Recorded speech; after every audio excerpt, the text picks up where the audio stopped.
So we're about to take a tour of the Gibson House, the Gibson mansion that was preserved the way it was back in the 1800s. It's a mansion, and the Gibsons used to live there, salt merchant. One of them went to MIT, was an engineer, and I believe 5 of the Gibsons live there. It's on Beacon Street, 137 Beacon Street in Boston, in the Back Bay of Boston. And this is going to be interesting. If you ever seen a movie called Life with Father, made in 1947, it does really accurately represent what it was like in the 1800s to live in one of these buildings. Only that was set in New York. This is set in Boston. Same type of brownstone, same type of family, same type of life. So, well, let's get in there.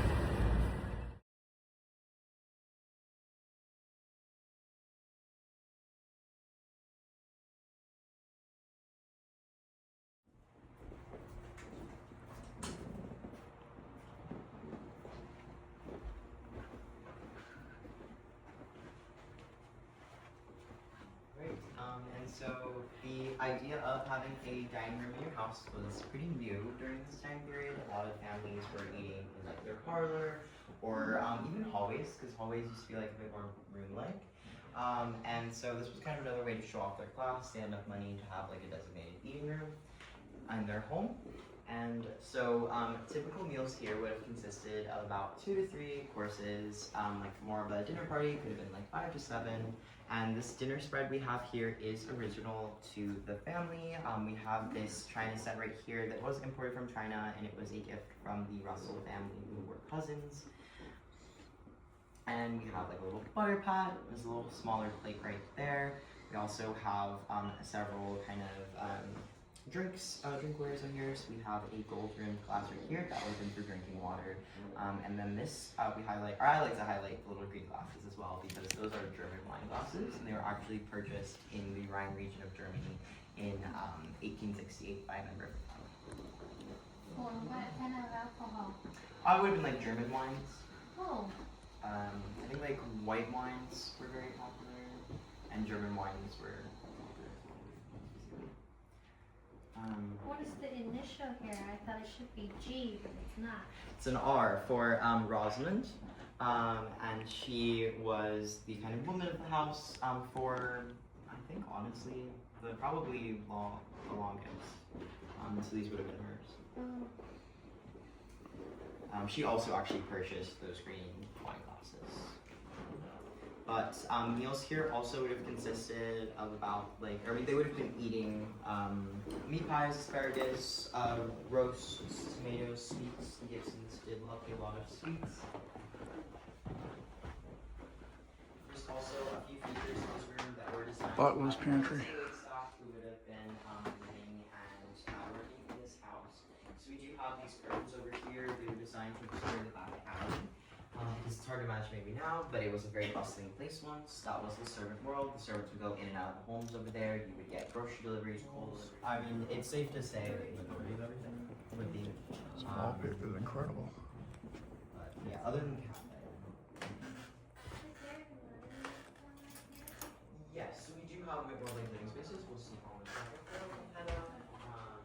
Looks like we're starting to have everything here, so we'll head on the stairs.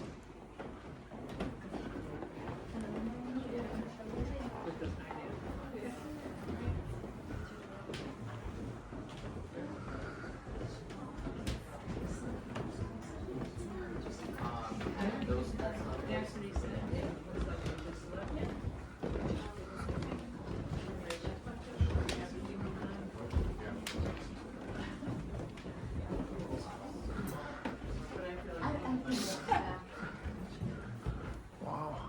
Leave everything behind.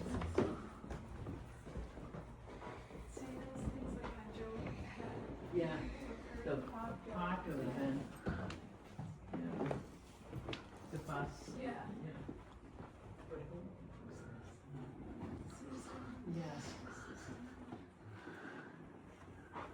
This is where the servants would go up and down. This room served as the room for gentlemen to have their drinks and games after dinner party. And so there's like 3 pieces of hunting imagery on the walls in here. This room had a more masculine aesthetic.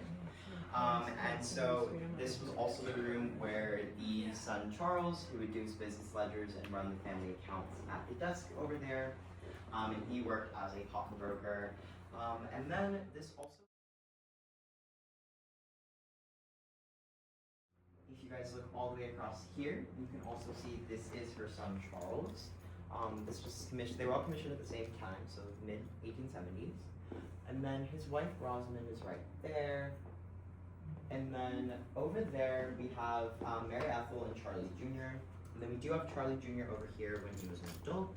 And I've been told he put them all up here himself, so it's very humble. But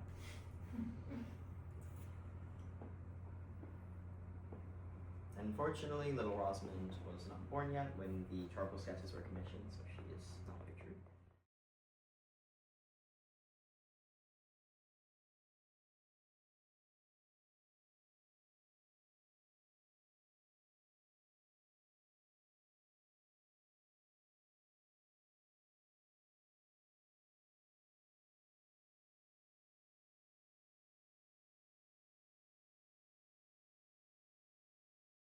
Yeah, how does it work?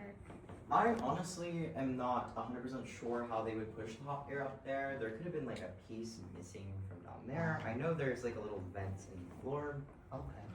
But It's for heating. yeah. Yeah. The Gibsons themselves also had a summer home they would retreat to from about like May to September of every year on the haunt kind of north of Boston on the shore. And their house still stands today, but it's privately owned. It's called 46.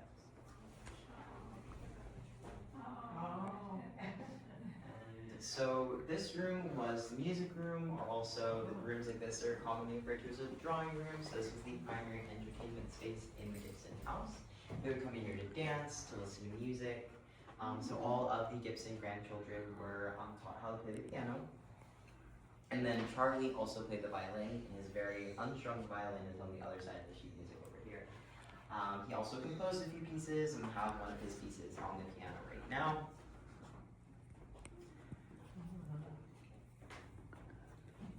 And then this room also shows off some of their best paintings. The majority of them were purchased in Europe. They would have told any visitors, like, you've been to, I don't know, Italy, because a lot of their paintings are Italian origin. Some of them are copies, but some of them are originals. So they travel to Europe a lot. Yes, so they went on grand, yeah, it was kind of expected of people of their social class at the time. They were going on grand tours of Europe, as they were called. They would have been kind of like months long. So you think it was also like took quite a while to get over there, but they did travel to Europe quite a few times. What was their job? Their job? So the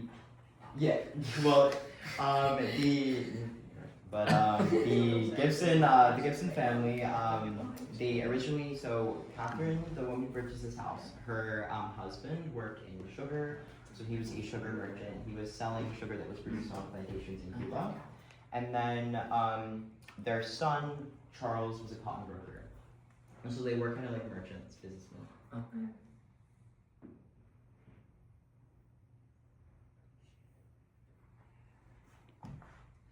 This room was also redecorated in the 1890s after Catherine passed away by Rosamond. She made it a little bit more modern, and the aesthetic of this room is very different. So she painted the woodwork white. She also put up a French wallpaper. Here was primarily used by the servants, but from this point forward, it was functionally used by the family and the servants because they were using it to get to their bedrooms.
And so this bedroom right here was originally Catherine's bedroom.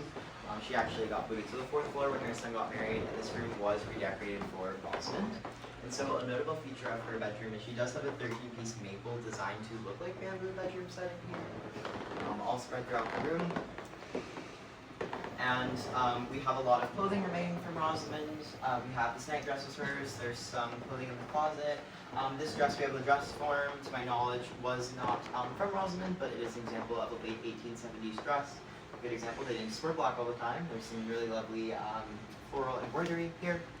And it was very common for husband and wife to kind of have separate bedrooms during this time period. This afforded Rosamond like a little bit of privacy. She could invite like a close female cousin up into her bedroom. Rosamond herself had a very active social life, and she did a lot of charity work. She did a lot of work for the Vincent Club, which helped fund the Vincent Memorial Hospital for working class women during this time period. She worked on that with her daughter Mary Ethel.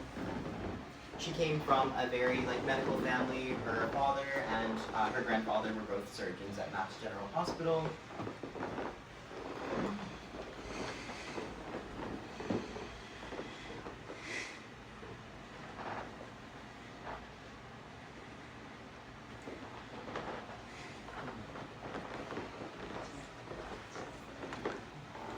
So this is an ottoman, like a footrest? Yeah.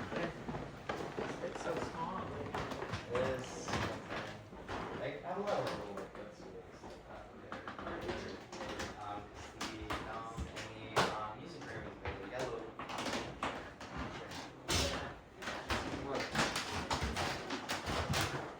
Scale? Yeah, that's exactly what I was thinking. Oh, that's cool. I mean, layers. But yeah, I was thinking, oh gosh, look at that. I would totally take a bath in that. That was so relaxing. It's actually really common to during this era to rest on a bunch of pillows up here and be kind of elevated. They thought it was a healthier sleeping style. And so that is part of the reason when you go to historical homes, the beds will seem very short, was because they were sleeping kind of elevated. Because people were only about 2 to 3 inches shorter on average, so it wasn't statistically significant enough to justify having super short beds. Yeah.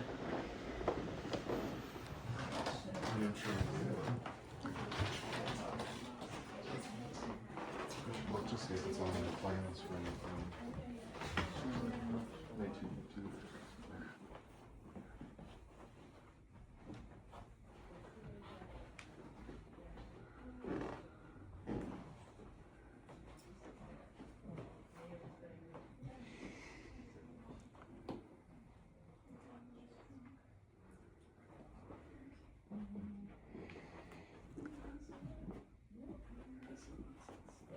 It's a nice cozy room.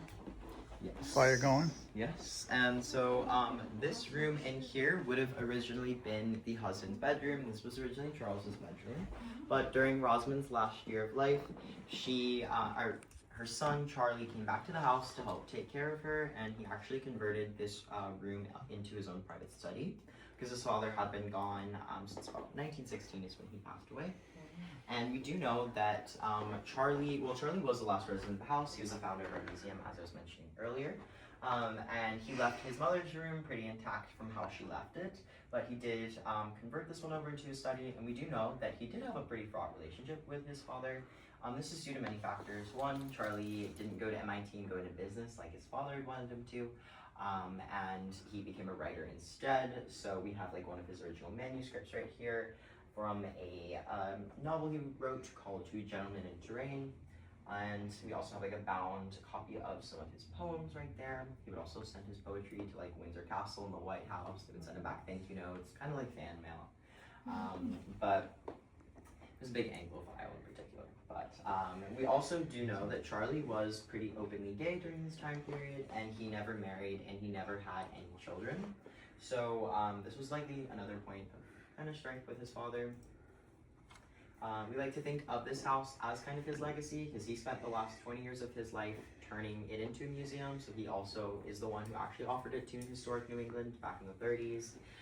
Charlie himself, he had spent extensive time in his youth traveling through Europe. He also lived, I believe, at like a boarding house before he moved back here. And he would lecture using this projector right here. It was electric, there was a light bulb in it. It would show slides that were about postcard size. The little tiny screen is over there that they would project it all onto. On the desk, I thought you said that Charlie was a broker. his father, Charles, was a copybroker. Oh. And he doesn't go by Charles. He was Charlie. Yeah, that tends to be how we differentiate them. I mean, Charles was his name, but he was often called Charlie as well. Like I'm Martin. My father's Martin. His father's Martin. So they called me Marty. Yeah, And him Martin. exactly. Exactly. But yeah, as I mentioned, he was kind of like interested in being connected to important people, and he did actually get invited to Theodore Roosevelt's daughter's wedding at the White House. His little invitation's underneath the red lamp right there. So he was a little bit connected. And the room downstairs, there was this portrait in the middle of the room. That was Charlie, right? Was in the like the room with all the books. Yeah, I mean, that's And was it on the desk? There's a photograph on the desk that was him, or do you mean the painting? Because it's just Well, they used to live in the house, right? I was born in 57. Oh, is that a reception? that is the bathroom. Oh, right, because we walked through. Which is not a bad thing. And no phones. Right.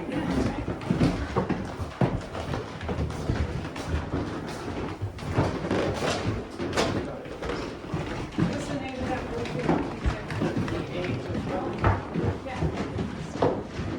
Can you tell the name of that movie again with Elizabeth Taylor? Life with Father? Life with Father and Life of the- yeah, Life with Father. Life with Father. Yeah, with Elizabeth Taylor when she was a child. Yeah. One of my favorite movies.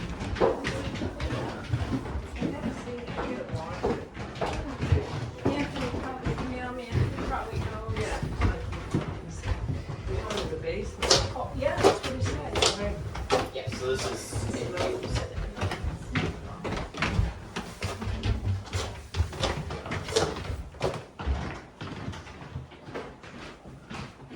Smells like a cigar. Kinda.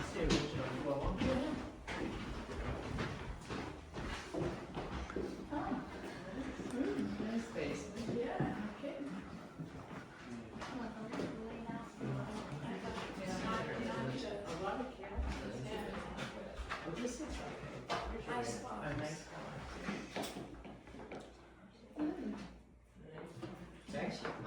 and so this room was the very obviously their kitchen. It was pretty state of the art when the Gibsons lived here.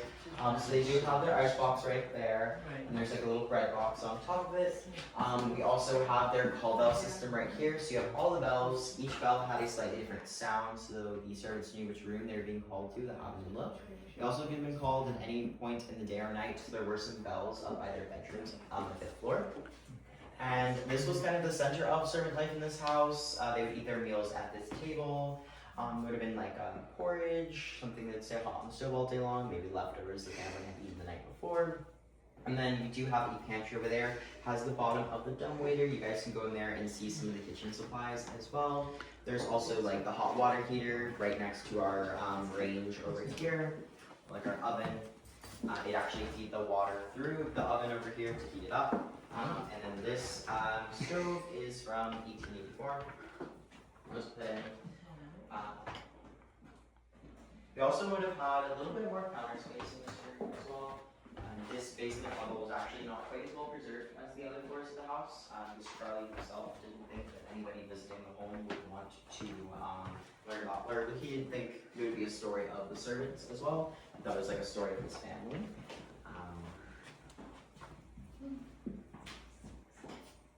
So how long did he live here after? His mother passed away? Yes. About 20 years. Sink. He lived. So was he still using this kitchen until? So I've been told like bits of pieces and pieces like during my time here, and I've been told that he likes to frequent the Ritz-Carlton hotels restaurants. I know, you know, he also had like a lot of wealthy friends around here. I'm not 100% sure. I know like a few maybe like demodernizations happened to make the house into a museum. So like there used to be a washing machine that was taken out. It's possible maybe there was something in the kitchen they had taken out. And by the Ritz, you know, where it used to be now. Where was it used to be? Where the new bird is now. Yeah. Oh! And it became the Taj and then... Yeah, it was the Taj and then, yeah. Is that a Yeah, trapdoor? needs a car. Yeah, I think it does allow you to get in to like underneath the floor. I'm not 100% sure. Maybe like utilities or something. So we just renovated our condo. It's in Beckley as well. And we put a trapdoor in so you could get down. There's nothing almost. Across the hallway.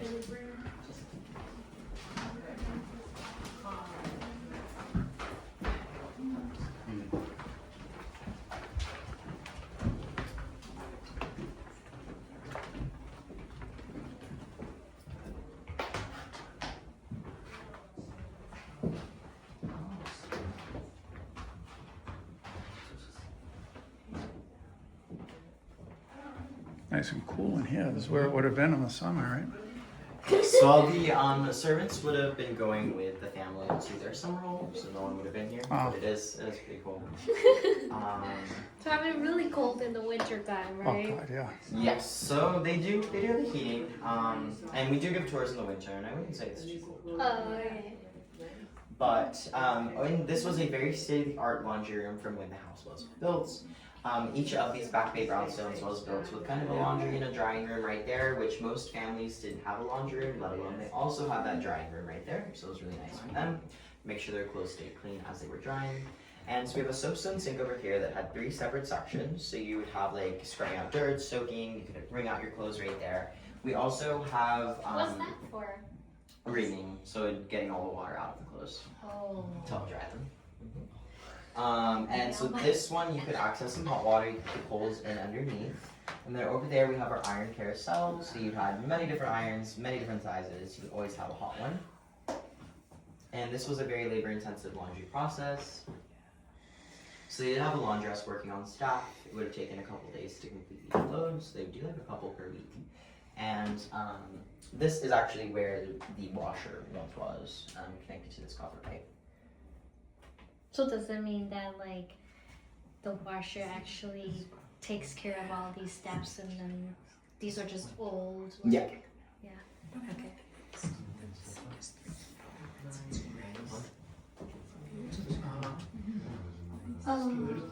What is this for? Hot water. Oh, hot water. Yes, with the coals in right Oh, there. right.